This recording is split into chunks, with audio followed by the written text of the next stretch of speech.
नमस्कार। आज ना हम एक बहुत ही इंटरेस्टिंग कहानी समझने वाले हैं।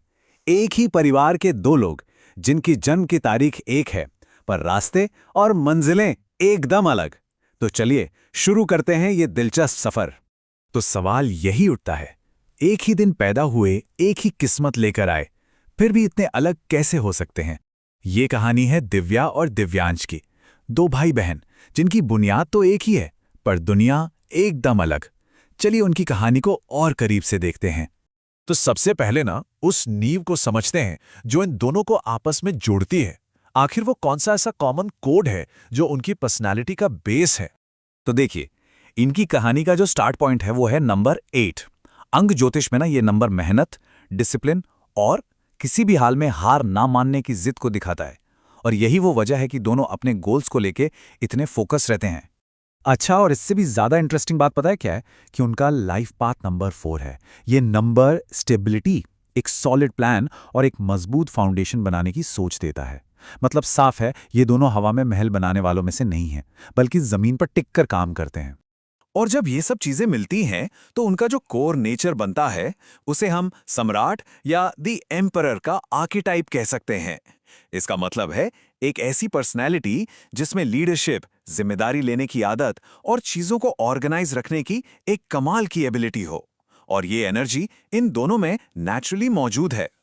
तो सवाल फिर वही है कि एक ही फाउंडेशन होने के बाद भी कैसे दो एकदम अलग पर्सनालिटीज उभर कर आती हैं। एक है द आर्किटेक्ट और दूसरी द इंजीनियर। तो चलिए सबसे पहले मिलते हैं दिव्या से। हमने उसे नाम दिया है द आर्किटेक्ट। ऐसा क्यों? क्योंकि उसके पास ना आइडियाज को बिल्ड करने का एक बहुत ही यूनिक तरीका है। वो दुनिया को एक अलग ही नजर से देखती है।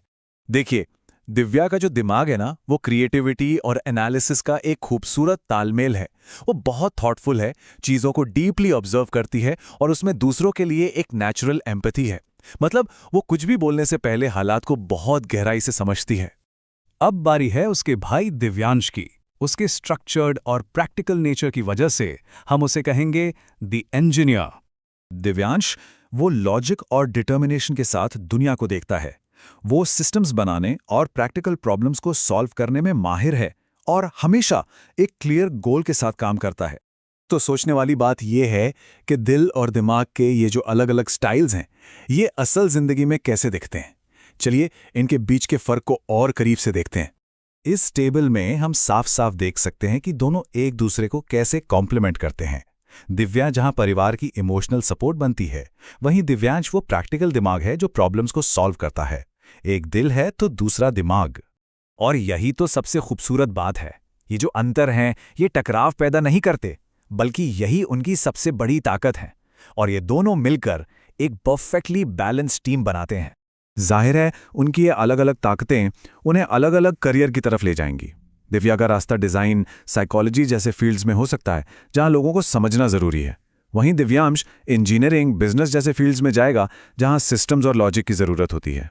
तो इनके बैलेंस्ड टीम वर्क का फॉर्मूला क्या है? बहुत सिंपल।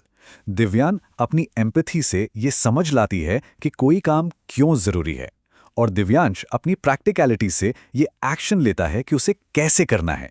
बस साथ मिलकर वो एक बैलेंस्ड सॉल्यूशन तैयार कर लेते हैं।